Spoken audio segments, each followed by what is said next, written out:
উনি বাংলাদেশের একজন সবচাইতে বড় ধনী এবং দরবেশ। উনি পরিচিত ছিল দরবেশ বাবা। কি বাবা? এই দরবেশ বাবা একবার বলেছিল কোরআনের মধ্যেও ভুল আছে। জোরে বলেন নাউজুবিল্লাহ। কি বলছে? কোরআনের মধ্যে ভুল আছে, আমরা ধরি না, তাই বাবা বলে ধরবে যে কোরআনে ভুল আছে। এ বাবা মেরে নিয়ে গেল, পালিয়ে যাচ্ছিল এই বাবা, দরবেশ বাবা। আর আইনমন্ত্রী নৌকার উপর দাড়ি কেটে শেষে একদম ফিটফাট ক্লিন হয়ে পালিয়ে যাচ্ছিল। যেই লোকগুলো গ্রেপ্তার করেছিল আইনমন্ত্রীকে, ওকে নিয়ে যাচ্ছে শুধু একা। এবার আইনমন্ত্রী ডেকে বলে, ভাই আমাকে শুধু নিয়ে যাচ্ছেন, আমার বন্ধুকে রেখে গেলেন কেন? বলে, বন্ধু মানে এটা আবার কে? ভাই এইটা হলো সেই দরবেশ বাবা এফ সালমান। কই দাড়ি কই? দাড়ি কই? বলে পালিয়ে যাচ্ছিলাম, কেউ যেন টের না পায়, এই জন্য কেটে ফেলেছি। কত দুঃখ আর পরিতাপের বিষয়! একজন মুসলমান কত নিচু মন মানসিকতার হলে, আল্লাহর কত গজব প্রাপ্ত হলে মুসলমান ওয়াজিব দাড়ি কেটে বাঁচার চেষ্টা করে। আল্লাহর কত গজব, কত লানত তার উপর পড়েছে, দাড়ি কেটে পালিয়ে যাচ্ছে। পালাতে পেরেছে? এ দুনিয়ার আদালতেই তারা ধরা পড়েছে। তাহলে কাল কিয়ামতের ময়দানে ধরা যে পড়বে, এতে কোনো সন্দেহ নাই। আমার বন্ধুগণ, এখান থেকে বোঝা যায় যারা যাবে বা যাচ্ছে, এখন যারা আছে, এরাও যদি লুটপাট করে, এরাও যদি জনগণের সম্পদ আত্মসাৎ করে, এফ সালমানের কাছ থেকে শিক্ষা আনা লাগবে। ওর দাড়ি টুপি ওকে বাঁচাতে পারে নাই, ওর টাকা পয়সা, ব্যাংক ব্যালেন্স, ওর সম্পদাদি, ওর যত যশ খ্যাতি ছিল, ওকে কিন্তু বাঁচাতে পারে নাই। পালাতে গিয়েও ধরা পড়েছে। আজকে যারা ক্ষমতায় আছে বা ভবিষ্যতে যারা আসবে, তারাও যদি এর মতো লুটতরাজার রাহাজানি সন্ত্রাসীতে লিপ্ত হয়, আত্মসাৎকারী হয়, এদের কপালেও এইরকম কিছুই জুটবে। আল্লাহ তাআলা বলেন, তোমাদের বন্ধু কেবল আল্লাহ এবং তার রসুল, এবং দুনিয়ার ভেতরে সবাই তোমাদের বন্ধু না। যারা ঈমান এনেছে তারা তোমাদের বন্ধু। ঈমান কারা এনেছে? তাদের আবার তিনটা গুণ আল্লাহ রাব্বুল আলামিন এখানে করেছেন। এক নম্বর গুণ হলো তারা সালাত নিজেরা আদায় করবে, সালাত প্রতিষ্ঠার জন্য কাজ করবে। 2 নম্বরে যাকাত দেবে। 3 নম্বরে তাদের গুণ হলো তারা বিনয়ী, অর্থাৎ রুকু করবে, ভদ্র। এই গুণগুলো যাদের মধ্যে পাওয়া যাবে তারা আমাদের বন্ধু। তাহলে 1 নম্বর বন্ধু দেখলাম আমাদের আল্লাহ, 2 নম্বর বন্ধু আমাদের রাসূল, আমাদের নেতা, 3 নম্বর বন্ধু আমাদের সমাজের, আমাদের প্রতিবেশীর, আমাদের রাষ্ট্রের সবাই না, যারা মুমিন তারা আমাদের বন্ধু। আর মুমিন কারা? যারা সালাত প্রতিষ্ঠার আন্দোলন করবে, যাকাত ভিত্তিক অর্থ ব্যবস্থার জন্য যারা কাজ করবে, এবং যারা বিনয়ী ভদ্র, এরা আমাদের বন্ধু। আল্লাহর হাবিব সাল্লাল্লাহু আলাইহি ওয়াসাল্লাম বলেন, আল মুসলিমু আখুল মুসলিম, একজন মুসলমান অপর মুসলমানের ভাই। কিন্তু আমরা সমাজে, আমাদের দেশে আমরা যা দেখতে পাই, একজন মুসলমানের ভাই তো দূরের কথা, শুধুমাত্র আলাদা দল করার কারণে নিজের ভাইয়ের নামে মামলা দেয়। যেখানে নবীজি বলছেন একজন মুসলমান অপর মুসলমানের ভাই, ওইখানে নিজের ভাই নিজের দলের পক্ষে না থাকার কারণে মামলা দিচ্ছে, আছে না? আমার আল্লাহ রাব্বুল আলামিন বললেন, তাহলে তোমাদের বন্ধু কারা? এই নীতি নির্ধারণ আল্লাহ তাআলা করে দিয়েছেন। এবার শত্রু কারা, এদের চিহ্নিত করার সময় এখন। আমরা যদি শত্রু চিনতে না পারি, বন্ধু যদি চিনতে না পারি, তাহলে আমরা টিকে থাকতে পারবো না। একবার এক বাদশা শিকারে গিয়েছিল। শিকারে যাওয়ার পরে দেখে দূরে একটা রাখাল। ও সন্দেহ করেছে হয়তো বা আমার বিরোধী দলীয় লোক, এই জন্য তীরের সাথে ধনুক লাগিয়েছে, এবার মারবে। ছেলেটা ডাক দিয়ে বলে, বাদশা নামদার, আমি আপনার শত্রু না, আমি আপনার বন্ধু, আমি অমকের ছেলে অমক। তখন বাদশা বলছে আমার ভুল হয়ে গেছে। ছোট্ট রাখাল ডাক দিয়ে বলে, বাদশা, যে ব্যক্তি শত্রু আর বন্ধু চিনতে পারে না, তার রাজত্ব কখনোই টিকে থাকে না।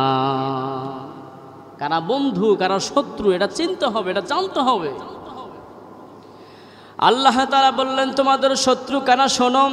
ইয়া আইয়ুহাল্লাযীনা আমানু লা তাত্তাখিযুল ইয়াহুদা ওয়ান নাসারা আউলিয়া বা'দুহুম আউলিয়াউ বা'দি ওয়া মান ইয়াতাওয়াল্লাম মিনকুম ফাইন্নাহুম মিনহুম। আল্লাহ তাআলা বলেন, ঈমান যারা এনেছো তারা শোনো।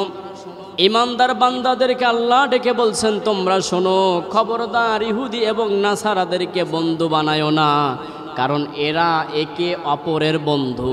ইহুদি আর খ্রিস্টান ওরা একে অপরের বন্ধু, সুতরাং তোমরা তাদেরকে বন্ধু বানায়ো না।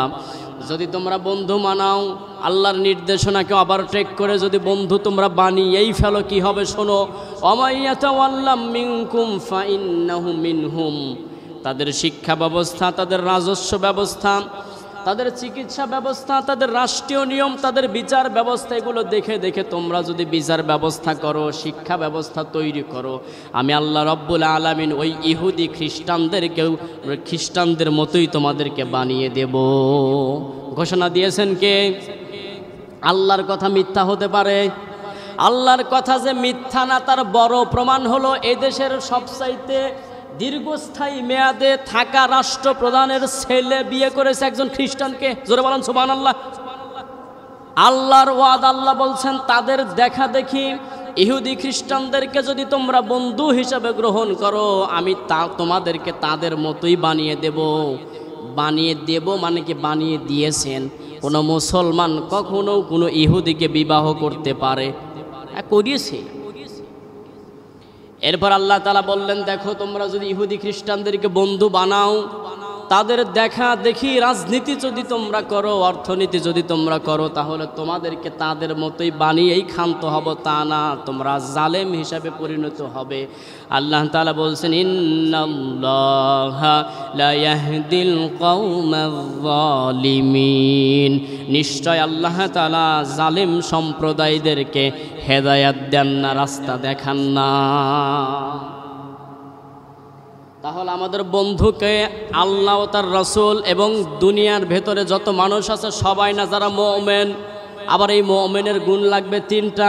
এক নম্বরে সালাত কায়েমের আন্দোলন করবে, যাকাত আদায়ের আন্দোলন করবে। তিন নম্বরে ভদ্র। তিন নম্বর কি? ভদ্র। এই 17 বছরের তিক্ত অভিজ্ঞতায় আমরা দেখেছি, মানুষ নামের মানুষ না যেগুলো সামনে পড়েছিল সবগুলাই ছিল অমানুষ। ভদ্রতার সিটে ফাটাও ছিল না। কিসের আলেম, কিসের ইমাম, কিসের মুয়াজ্জিন, কিসের বড় আলেম, কিসের ছোট আলেম, এদেরকে সম্মান দেওয়া তো দূরের কথা, এমন বাজে ভাষায় কথা বলতো যা কল্পনার বাইরে ছিল। কল্পনার বাইরে ছিল। আলেমদের সম্মান করতো না, বরং মোল্লাদেরকে, আলেমদেরকে মোল্লা বলে গালি দিত। ছিল কি ছিল না? আলেমদের বলে ধর্ম ব্যবসায়ী। উল্টো আমরা দেখেছি ওরাই ধর্ম ব্যবসায়ী। নির্বাচনের আগে মাথায় পট্টি দেয়, নির্বাচনের আগে অজু ছাড়া নামাজ পড়ে। এক আসরের নামাজ যে কয়বার কয় মসজিদে পড়ে তার ঠিক নাই। এই সমস্ত লোকগুলা আলেম সমাজদেরকে একদম কোণঠাসা করে রেখেছিল, এক ঘরে করে রেখেছিল। আল্লাহর কি ফয়সালা, আল্লাহ তাআলা আলেমদের এখন কথা বলার জায়গা করে দিয়েছেন, জমিনকে উর্বর করেছেন। সুবহানাল্লাহ। আমার বন্ধুরা, তাহলে কোরআন হাদিসে কারা বন্ধু কারা শত্রু এই নীতিমালা থাকার পরেও যদি কেউ বন্ধু নির্বাচন করতে ব্যর্থ হয়, শত্রু চিনতে যদি কেউ ব্যর্থ হয়, তাহলে তার কপাল পুড়ে গেছে। তার কপাল কি হয়েছে? পুড়ে গেছে। আজকে ভারতকে অনেকে বন্ধু মনে করে, অথচ ভারত মুসলমানদের চির শত্রু। কারণ হলো এই, তাদের অধিকাংশ মানুষই ইহুদি খ্রিস্টান বা মুশরিক। কথা বলেন না কেন? ওরা কি ইসলামের লোক? আল্লাহর ঘোষণা হলো ইসলাম যারা মানেনি, মানবে না, তারা কখনো মুসলমানদের ভালো দেখতে পারে না, মুসলমানদের বন্ধু হতে পারে না। আমার ভাইরা, যারা মনে করে ভারত আমাদের বন্ধু দেশ, তো বন্ধু দেশই যদি হবে তাহলে বাঁধ খুলে দিয়ে সুবাইয়া মারে কেন? বন্ধু কি বন্ধুরে মারতে পারে? তা মারছে কেন? বোঝা গেল তারা মুসলমানদের কখনোই বন্ধু না। মুসলমান দাবি করার পরেই মুসলমানের বন্ধু হয় না যদি নীতিমালা না থাকে। যদি সে ইসলাম প্রতিষ্ঠার কাজ না করে, সালাত কায়েমের কাজ না করে, জাকাত না দেয়, জাকাতের ব্যবস্থা না করে, ভদ্র না হয়, ও মুসলমান হয়েও মুসলমানের বন্ধু হতে পারবে না। সেখানে ওরা তো মুশরিক। আমার বন্ধু, আমাদের দেশে অনেক কিছু সুশীল আছে, ভারতের বিপক্ষে বলতে গেলেই বলে হুজুর এসব কথা বলা যাবে না, ওরা আমাদের বন্ধু। এত মায়া দেখায় মনে হয় নিজের বাপ দাদার বাড়ি। তো বন্ধুরা এখন চুবাচ্ছে কেন? ইসরায়েলের ফিলিস্তিনে মুসলমানদেরকে মারছিল, ইসরায়েলরা পারমাণবিক বোমা দিয়ে, বোমা নিক্ষেপ করে, গুলি করে, রাইফেল চালিয়ে, আর এরা মারছে মুসলমানদেরকে বাঁধ খুলে দিয়ে। তো ইসরায়েল বাহিনী আর এই মুশরিক বাহিনীর মধ্যে পার্থক্য কোথায় বলেন? ওরা মারছে পারমাণবিক বোমা দিয়ে, রাইফেল দিয়ে, আর এরা বাঁধ খুলে দিয়ে মানুষকে চুবাইয়া ডুবাইয়া হত্যা করছে। তাহলে ওদের মধ্যে এদের মধ্যে কোনো পার্থক্য নাই। 5 শতাধিক উপরে মানুষ মারা গেছে এই পানিতে, দাদা বাবুর পানিতে। এখন কি দরকার ছিল পানি দেওয়ার? তাহলে যদি পানি দিবা, বাঁধ দিলে কেন? বাঁধ যদি না দিত, বাংলাদেশের নদীগুলো, সাগরগুলো, এদের নাব্যতা ঠিক থাকতো, পানি চলাচল করত, কোনো সাগর, কোনো নদী বিলীন হতো না, ভরাট হয়ে যেত না। এখন পানি নাই, বাঁধ দিছে বন্ধ করে, পানি নাই, নদী যার যার মতো নিজে নিজেই একদম নদী চেপে গেছে, নাব্যতা হারিয়ে ফেলেছে, নদী ভরাট হয়ে গেছে। এখন পানি দিলে ওই পানি নদীতে যাওয়ার আগেই সব ডুবে শেষ হয়ে যাচ্ছে।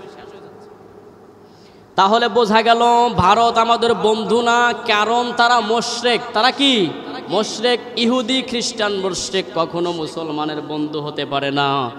মাওলানা আব্দুল হামিদ খান বাসানি, আমাদের সিরাজগঞ্জের গর্ব, তিনি বলেছিলেন, স্বাধীনতার পরে এই কথা বলেছিলেন, ভারত আমাদের গোলাম বানাতে চায়, আমেরিকা আমাদের গোলাম বানাতে চায়, আমরা কখনো ভারতের বা আমেরিকার গোলাম হব না। এই কথাটা দ্বারা আপনি কি বুঝলেন? সেই স্বাধীনতার পর থেকেই ভারত আমাদের শত্রু, যেটা আমরা বুঝি নাই, ভাসানী ঠিকই বুঝেছিল। শহীদ আল্লামা দেলোয়ার হোসেন সাইদি রহমাতুল্লাহ আলাইহি 30 বছর আগে বলেছিলেন, ভারতের ব্যাপারে মুসলমানদেরকে সাবধান করেছিলেন, প্রয়োজনে ভারতের সাথে যুদ্ধ করা লাগবে ঘোষণাও আল্লামা দিয়েছিলেন। আজ আল্লামা দেশ থেকে, আল্লামা দুনিয়া থেকে বিদায় হয়ে গেছে। আল্লামার অভাব এই জাতি হারে হারে টের পাবে। আমার ভাইরাম, কিছু হিজড়া আছে, টাকা না দিলে কাপড় তোলে, দেখছেন কিনা? দেখেন নাই? টাকা চাইলে কাপড় তোলে, টাকা না দিলে কাপড় তোলে। আর ভারত কিছু চাইলে না দিলে ওরা বাঁধ খুলে দেয়। বোঝা গেল ওরা ওই হিজড়াদের মধ্যে আর এদের মধ্যে কোনো তফাৎ নাই। যখনই ইলিশটা বন্ধ করে দিছে তখনই বাঁধ খুলে দিছে রাতের আধারে। কোনরূপ সতর্ক বার্তা না দিয়ে এই বাঁধ খুলে দেওয়া একটা বেআইনি কাজ, একটা দেশের মানুষের উপর জুলুম ছাড়া আর কিছুই না। এই যে জুলুম তোমরা করেছ, যেই জুলুমের কারণে বাঁধ খুলে দিয়ে হাজার হাজার মানুষের জীবন আজকে বিপন্ন, হাজার হাজার মানুষ আজকে বাড়িহারা, ঘরহারা, অনেক মানুষ মারা গেছে।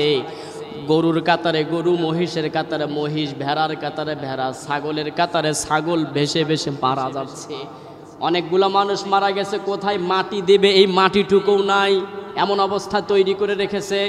তাহলে যারা এই জুলুম আমাদের উপর করলাম, আল্লাহ রব্বুল আলামিন আজ হোক কাল হোক তাদের বিচার করবেন ইনশাআল্লাহ। বিচার হবে কি হবে না? আমার বন্ধুরা, সারা বছর খালি ইলিশ খাওয়াইলাম, সারা বছর ইলিশ দিলাম, দেশের বুক চিরে রেল লাইন দিলাম, বিদ্যুৎ দিলাম, গ্যাস দিলাম, শুধু একবার আল্লাহ ইলিশ বন্ধ করে দিল আর সাথে সাথে বাঁধ খুলে দিল। তাহলে বোঝা গেল ওরা কখনোই আমাদের বন্ধু হতে পারে না। এই যে বন্যায় যারা ডুবে যাচ্ছিল, একজন লিফলেট লিখে টানিয়েছে, আপনার সন্তানকে ভারত বিদ্বেষী বানান। কত কষ্ট হওয়ার পরে এই কথাটা বলতে পারে যে আপনার সন্তানকে ভারত বিদ্বেষী বানান। এর কারণ হলো এরা কখনোই আমাদের বন্ধু ছিল না, আজকেও নয়, ভবিষ্যতেও এরা থাকবে না। আল্লাহর নবীর ভবিষ্যৎবাণী, গাজওয়াতুল হিন্দ হবে, ভারতের সাথে যুদ্ধ হবে মুসলমানদের। এই যুদ্ধে মুসলমানদের দুটো অংশ হবে, একটা অংশ শহীদ হয়ে যাবে, একটা অংশ পালিয়ে যাবে, আর একটা অংশ শেষ পর্যন্ত যুদ্ধ করতে থাকবে। পরবর্তীতে মুসলমানদের হাতেই বিজয় হবে। সুবহানাল্লাহ বলেন। আল্লামা সাইদি বলেছিলেন, ভারতের বাবরি মসজিদ যখন ওরা ভেঙ্গেছিল আল্লামা সাঈদী বলেছিলেন, ভারত সরকার শোনো, বাবরি মসজিদ টুকরা টুকরা করো নাই, তোমার রাজ্যটাকে তুমি টুকরা টুকরা করেছো। দাঙ্গামা হাঙ্গামা লেগে গেছে, পশ্চিমবঙ্গ উত্তরবঙ্গ লেগে গেছে। এক সময় ভারত টুকরো টুকরো হবেই হবে। মুসলমানদের আল্লাহর জমিনে আল্লাহর মনোনীত বান্দাদের দ্বারা, অর্থাৎ মুসলমানদের হাতেই রাজত্ব চলে আসবে ইনশাআল্লাহ। কেউ ঠেকাতে পারবে না, কেউ দমাতে পারবে না। আমার ভাইরা, মুসলমান হলো এমন একটা বীরের জাতি, মুসলমানেরা যতদিন কোরআন আঁকড়ে ধরেছিল ততদিন তাদের সম্মান ছিল। যখনই কোরআন ছেড়ে দিয়েছে, কোরআনের রাজনীতি ছেড়ে দিয়েছে, তখনই মুসলমান জাতি হেয় প্রতিপন্ন জাতিতে পরিণত হয়েছে। বন্ধুগণ আমার, ইসলামের দৃষ্টিতে অন্যের সম্পদ আত্মসাৎ করা কবিরা গুনাহ। কি গুনাহ? ফিডব্যাক না দিলে, কথা না বললে বুঝি কি গুনাহ? জোরে বলেন, কি গুনাহ? আপনারা মানে মেরে খেয়েছেন নাকি? আওয়াজের যে সাইজ, অন্যের সম্পদ মেরে খাওয়া কি গুনাহ? কবিরা গুনাহ। জবাব দিতে হবে, তাহলে বুঝবেন ভালো। আর যদি কেউ দেশের সম্পদ মেরে খায়, ওটা জঘন্যতম কবিরা গুনাহ। একজনের সম্পদ আপনি মেরেছেন, তারা ধরলেন, মাফ চাইলেন, মাফ করে দিল, বেঁচে গেলেন। কিন্তু আপনি মেরেছেন কোটি কোটি মানুষের সম্পদ, কয়জনের কাছে মাফ চাইবেন? আর প্রত্যেকেই যে আপনারা মাফ করে দেবে, সবাইকে আপনার খালাতো ভাই নাকি? সবাই যে আপনারা মাফ করবে, খালাতো ভাই, চাচি না খালা? আমার বন্ধুগণ, রাষ্ট্রীয় সম্পদ যদি কেউ মেরে খায়, সেটা যদি 1 টাকাও হয়, তাহলে সমগ্র রাষ্ট্রের মানুষের সম্পদ মেরে খাওয়ার যেই গুনাহ, তার আমল নামায় ওই গুনাহ হবে। আল্লাহ রাব্বুল আলামিন বলছেন, আত্মসাৎকারী সম্পদ যারা আত্মসাৎ করবে তাদের পরিণতি অত্যন্ত ভয়াবহ। তারা যা আত্মসাৎ করবে, কাল কিয়ামতের ময়দানে ওগুলো কাঁধে নিয়ে উঠবে। আজকে যারা আমাদের নেতারা জনগণের সম্পদ মেরে দিল, মেরে খাচ্ছে, মেরে খাবে, ব্রিজের টাকা, কালভার্টের টাকা, সেতুর টাকা, বিদ্যুৎ খাতের টাকা, চিকিৎসা খাতের টাকা, যত খাত আছে সব খাতের টাকাই যে মেরে দিল বা দিচ্ছে বা দেবে, এই মেরে দেওয়া সম্পদগুলো নিয়ে কাল কিয়ামতের ময়দানে দাঁড়ানো লাগবে। এটা আমার কথা না, আমি মনে হয় বানালাম নাকি?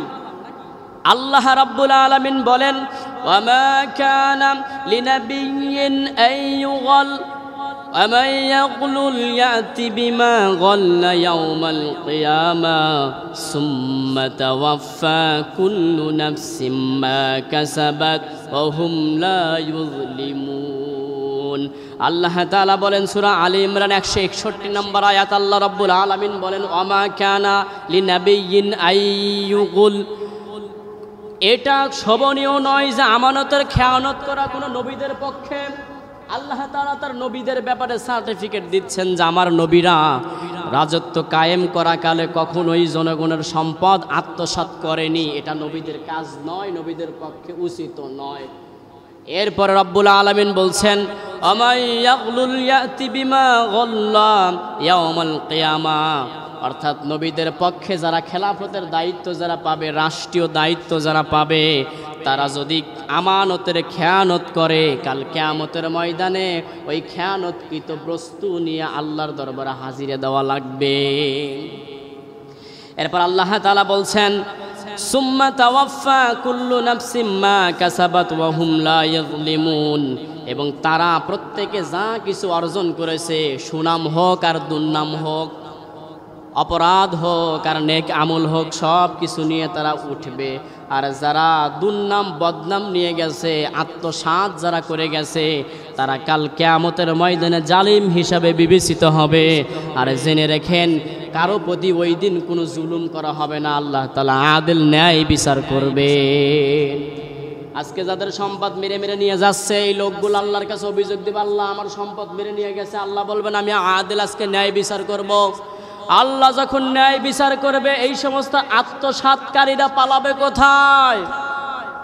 আজকে হয়তো দেশ ছেড়ে চলে গিয়েছে, বিভিন্ন জায়গায় আত্মগোপন করেছে, কাল কিয়ামতের ময়দানে আল্লাহর সামনে থেকে পালাতে পারবে? জোরে বলেন, পারবে? আমার বন্ধুগণ, আল্লাহর হাবিব সাল্লাল্লাহু আলাইহি ওয়াসাল্লাম বলেছেন, যদি কোনো মুসলমান ব্যক্তির উপর দায়িত্ব দেওয়া হয় আর সে ব্যক্তি যদি আমানতের খেয়ানত করে, আমাদের পক্ষ থেকে আমাদের রায়গুলো, আমাদের সম্মতিগুলো, জনসমর্থনগুলো আমাদের নেতাদের প্রতি ছিল আমানত, কারণ আমরা তাদেরকে রায় দিয়ে সম্মতি দিয়ে নির্বাচিত করে এখানে পাঠিয়েছিলাম। তাহলে আমাদের এই আমানতের খেয়ানত যারা করলো, আল্লাহর নবী তাদের ব্যাপারে বলেন তাদের জন্য আল্লাহর জান্নাত হারাম। জোরে বলেন সুবহানাল্লাহ। আমাদের রায় নিয়ে, আমাদের জনসমর্থন নিয়ে যারা সিনেমিনি খেললে, যারা মেরে খেলে, আল্লাহ তাআলা কাল কিয়ামতের ময়দানে তোমার জন্য জান্নাত হারাম করেছে।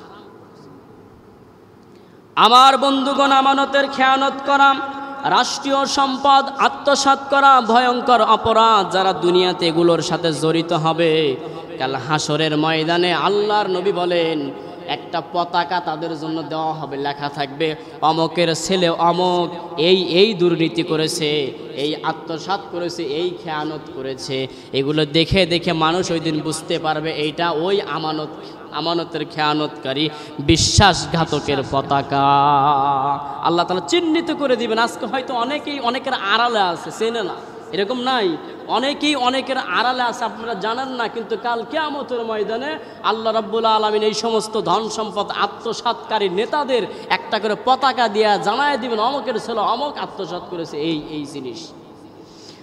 আমার বন্ধুগণ, আল্লাহ তাআলা বললেন তাহলে কি জনগণের বা আমানতের খেয়ানত তোমরা করো না, কারণ আমানতের খেয়ানত করা ভয়ঙ্কর অপরাধ। যদি কোনো ব্যক্তি আমানতের খেয়ানত করে, ও আর মুসলমান থাকতে পারে না, মুনাফিকের খাতায় নাম উঠে যায়। আর আপনারা জানেন মুনাফিকদের থাকার জায়গা জাহান্নামের সবচাইতে নিম্ন স্তরে। তাহলে আল্লাহ বললেন যে তোমরা আমানতের খেয়ানত করো না। আমাদের নেতাদের উচিত আমানতের খেয়ানত করা যাবে না নাকি? কিন্তু তা না করে হয়েছে উল্টো, আল্লাহর বিধানের উল্টো। আল্লাহ বলছেন আমানতের খেয়ানত করো না, অপরের সম্পদ আত্মসাৎ করো না। এরা করে বসে আছে। শুধু রূপপুর বিদ্যুৎ কেন্দ্র থেকে যে 59,000 কোটি টাকা মেরে দিয়েছে, এই টাকার অঙ্ক কত আপনি জানেন? ওজন কত আপনি জানেন? কোনো মানুষ যদি প্রতিদিন 1 লাখ টাকা করে জমা করে, তাহলে এই 59,000 কোটি টাকা যে আপা মেরে নিয়ে গেল, ওই টাকা জমাতে একজন মানুষের সময় লাগবে 16,155 বছর 23 দিন। 59,000 কোটি টাকা আত্মসাৎ করেছে, ওই টাকা গোছাতে সময় লাগবে কত বছর?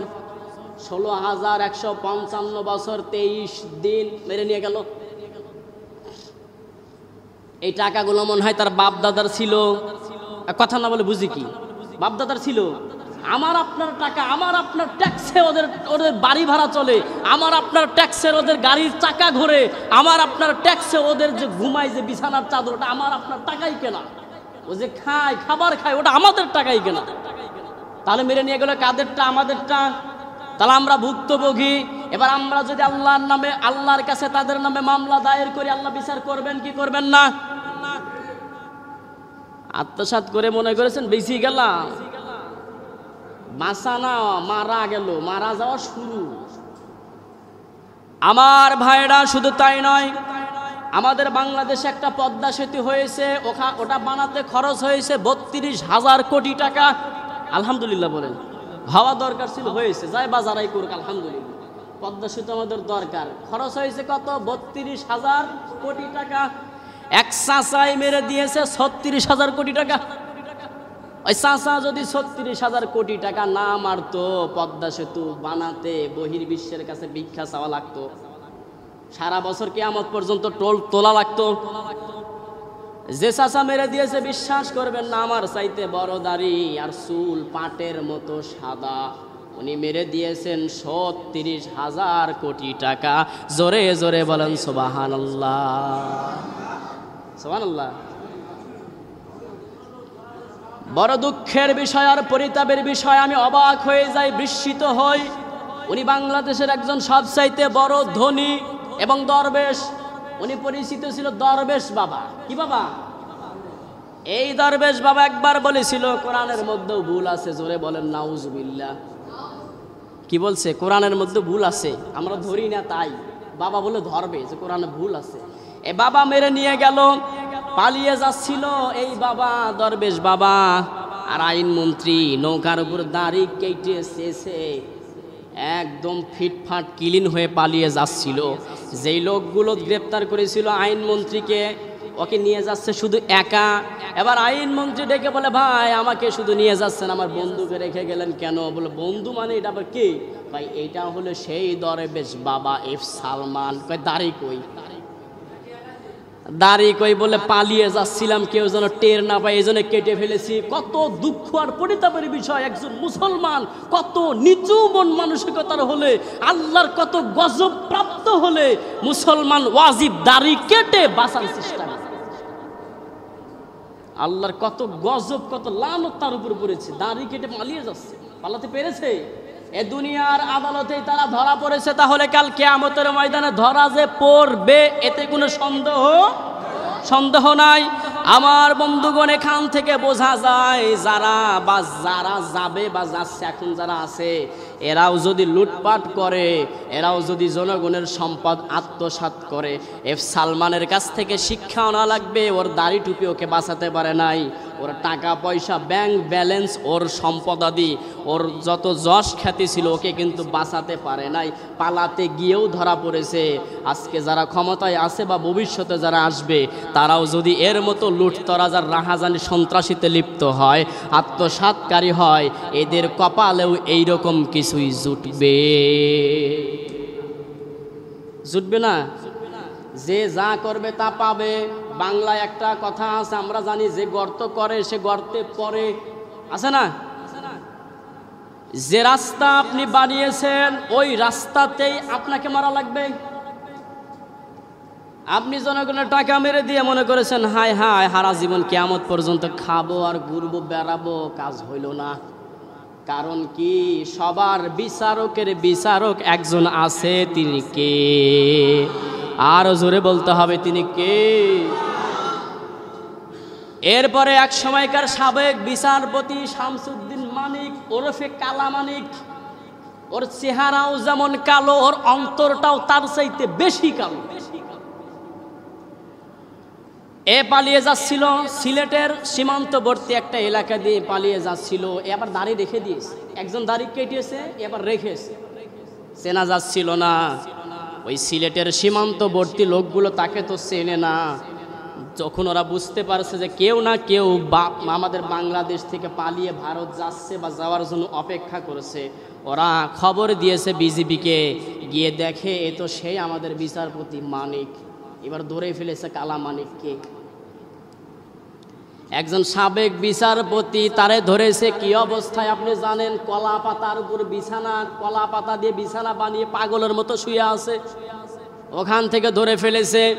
অন্যায়ভাবে নির্বিচারে এই কালামানিক বিচারক শামসুদ্দিন 116 জন আলেমের তালিকা তৈরি করে জঙ্গির অপবাদের মামলা দায়ের করার চেষ্টা করেছিল। এই মানিক বিচার করবে, ও হয়তো ভুলেই গিয়েছিল আমি বিচারক, কোনোদিন হয়তো বা বিচারের কাঠগড়া আমাকে দাঁড় করানো হতে পারে, এটা ভুলে গিয়েছিল। আল্লাহর কি খেলা! তারে বিচারের কাঠগড়ায় আসামি হিসাবে দাঁড় করানো হয়েছে। সুবহানাল্লাহ বলেন।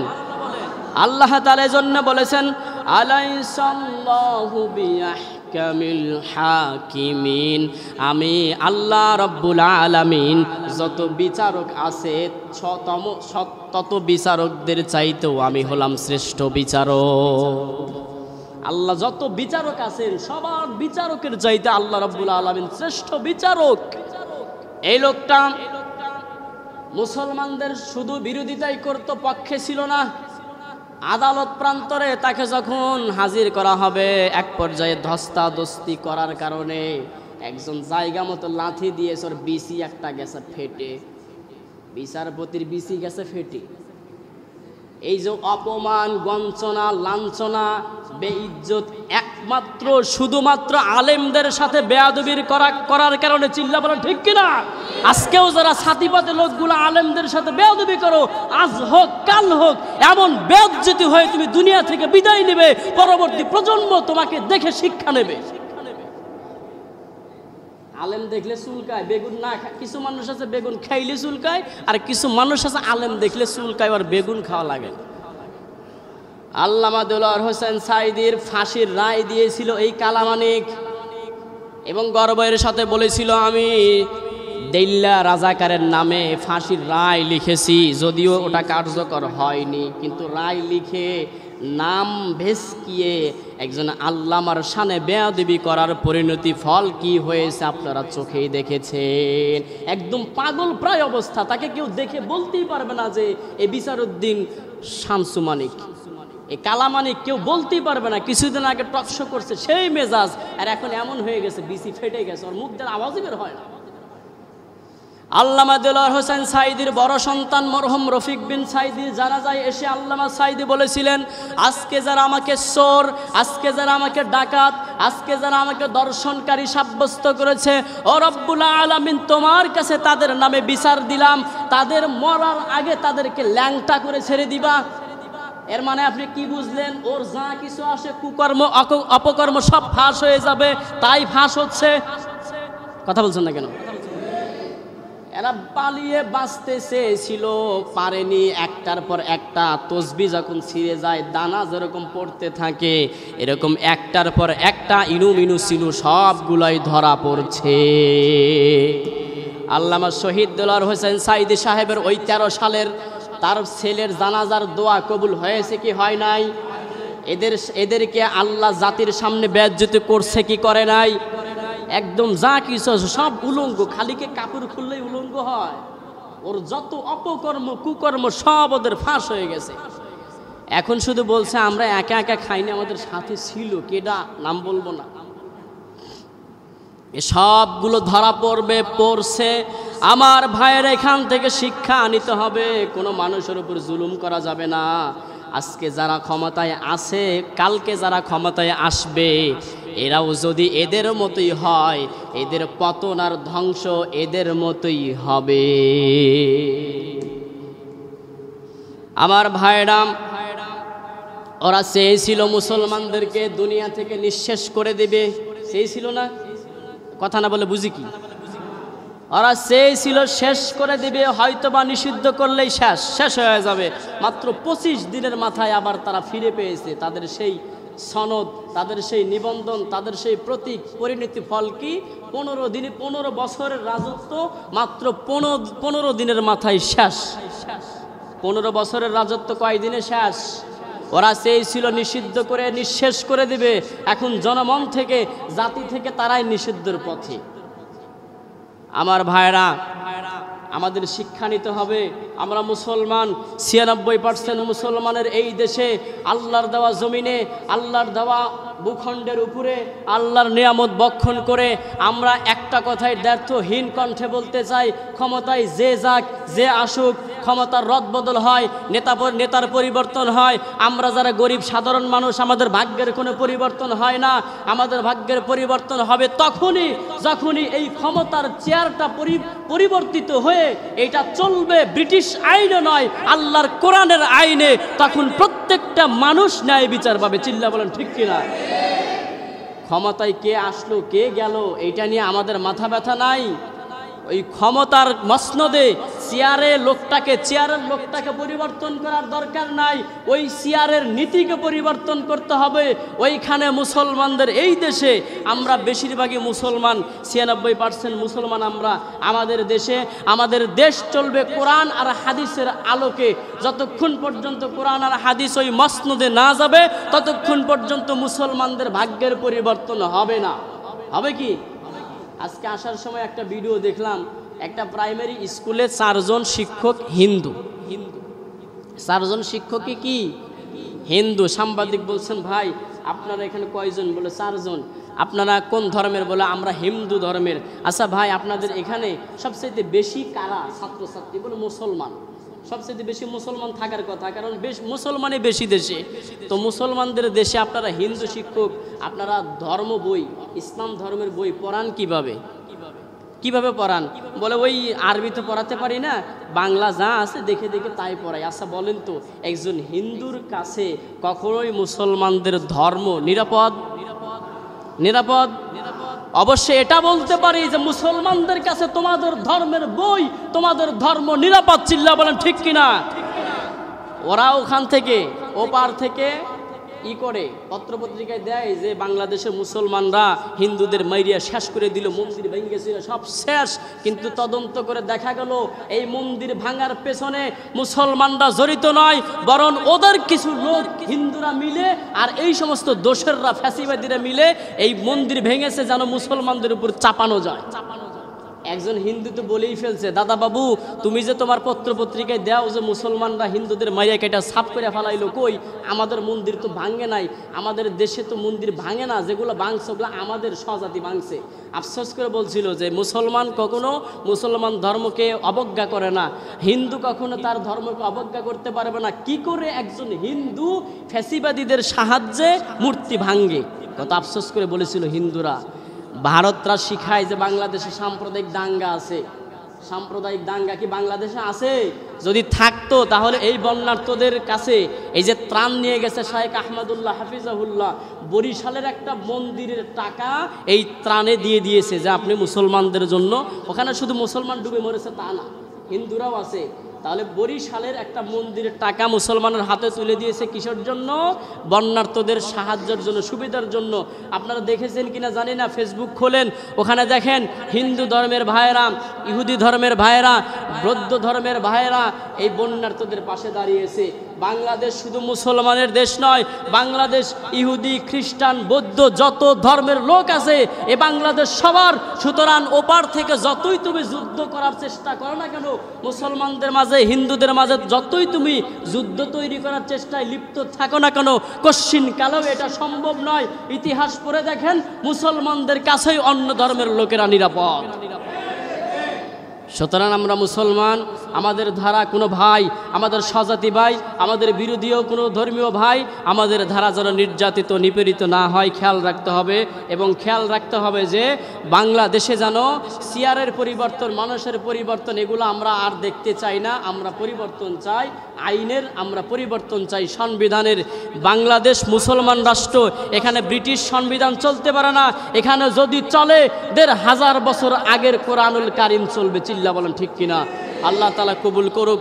যারা এই দিন প্রতিষ্ঠা করতে চায় আল্লাহ তাআলা তাদের কাতার আমাদেরকেও শামিল করুক। জোরে বলেন আমিন।